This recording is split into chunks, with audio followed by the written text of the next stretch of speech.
Dr. Stephen G. Aldana, nationally recognized researcher, consultant, professor of lifestyle medicine, and best-selling author.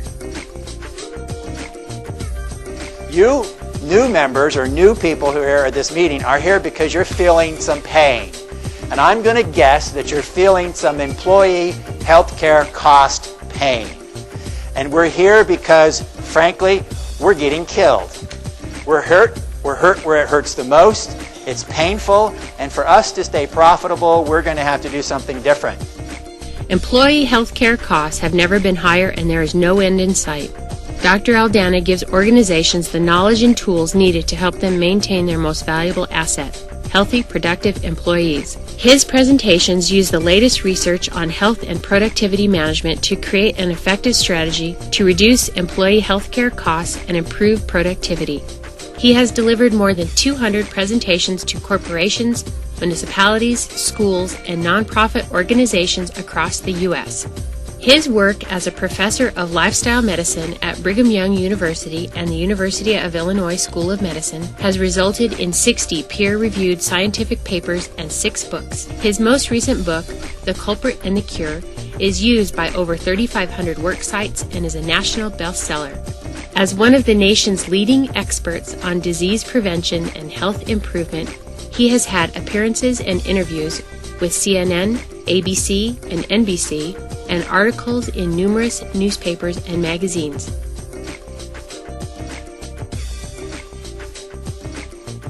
Organizations across the U.S. are finding that Dr. Aldana's message is thought-provoking, humorous, and a catalyst for change.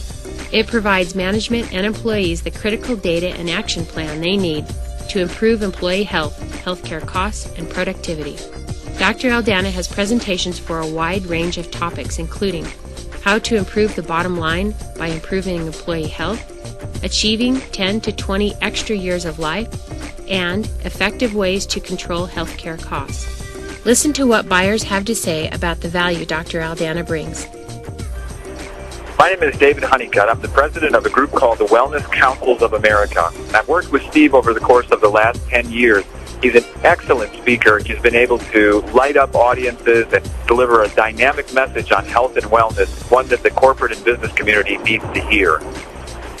This is Deb Seiler. I'm Executive Director of the Wellness Council of Wisconsin, and we just had Steve Aldana in as a speaker for our 16th Annual Worksite Wellness Conference. He is absolutely the best, and there's so much emphasis right now on lifestyle, as there should be, when it is the major contributor to healthcare costs. So he absolutely, the timing is perfect, his message is perfect, and we were absolutely thrilled with the presentation that he did for us. To learn more about creating a value-packed presentation for your meeting, please use the contact information that accompanies this video.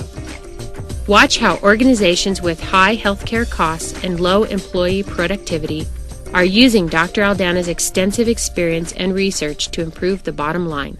We're here for a very interesting reason, a reason that is, to this day, it boggles my mind. You're here because you're from work sites and companies. And this is primarily a health conference.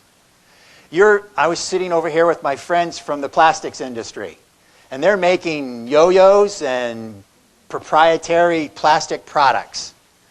And yet they're here worried about employee blood cholesterol. What does that have to do with making plastics? What does employee nutrition and physical activity and substance abuse have to do with making plastics? You're in these companies and you're in these industries and you have wonderful, successful companies, and yet you're here talking about health and health issues. Does anybody see a disconnect here? What does making plastics have to do with health? It has to do with health because our current health system is not doing what it's supposed to be doing. It's not health care in the United States. It's, for the most part, disease care.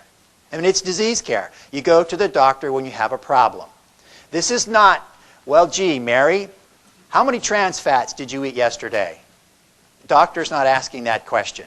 Very few are. What about your physical activity? Are you getting regular physical activity? Ooh, now for the hard question. What about those fruits and vegetables? Are you getting any fruits and vegetables? The disease care system is not designed to prevent. Now, some of you will say, Dr. Aldana, we do prevention. We've got colonoscopy, and we've got mammography, we've got all these wonderful things. No, you're still not doing prevention, you're doing early detection. And I'm all for it. If you are sick or you have disease, this is the place to be. We have the best disease treatment system on the planet, bar none. But it's not a disease prevention system. It's different. It's very different. So the people in this room are here for one reason only, and that is we're feeling the pain.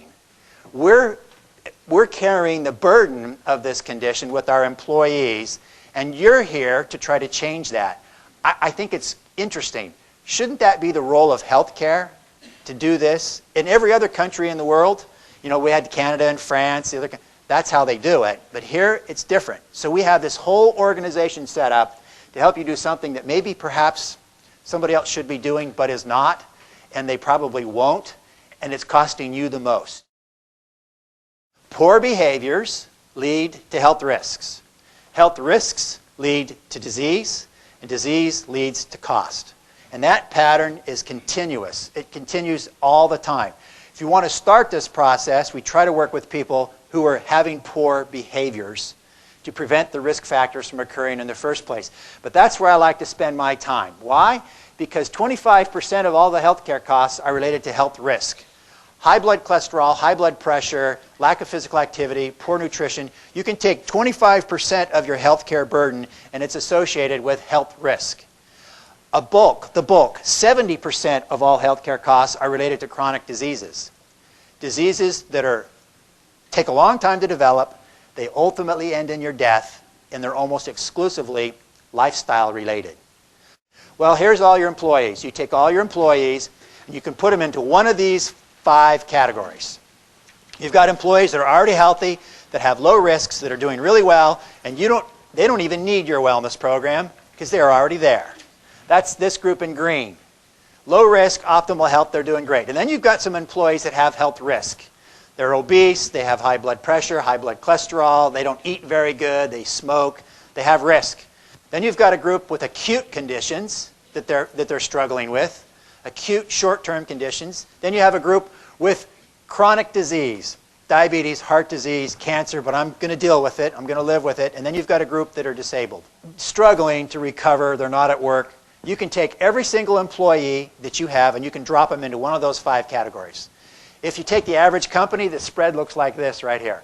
30% are in the low group, 50% are in the high risk or acute, and then you've got 20% up at that top end.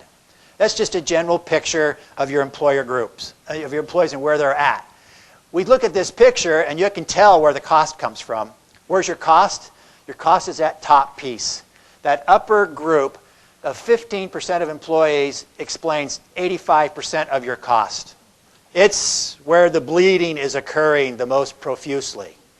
So the reaction for most companies is to throw as much money as they can at that group because I just got to stem the flow. I just got to put some fingers in the dikes. I got to slow this thing down because this is killing us here financially because this group costs us the most. The rest of these employees, 85%, they don't cost you very much. They're pretty inexpensive. It's that upper group. So we tend to react and throw a whole bunch of effort and money into this group to try to stop them. I'm here to show you a little problem. That group that's at the very top, that 15% of employees, next year it will be 59% new. 59% of the people in that group will be new next year. Now there's a category that's not on this chart. You see, after you leave this on disability group, you can either go back to health or you die. Well, the group that fills this high cost section here, this 59% of new people every year, they're not coming back from the dead. They're not resurrecting. They're not coming back to join that group from the dead. They only come from one direction. They come from the left side of this chart. So they change behaviors, they adopt risk, they get disease, they become your new high-risk group. Now you can say, well, that's just the normal aging process. People are getting older, they're going to die. As you get closer to death, their costs go up. There's some truth to that. But this new group is going to come from your pool of acute and high-risk people. That's the progression. Unhealthy behaviors leads to risk leads to disease leads to cost. That's the direction it's going to go.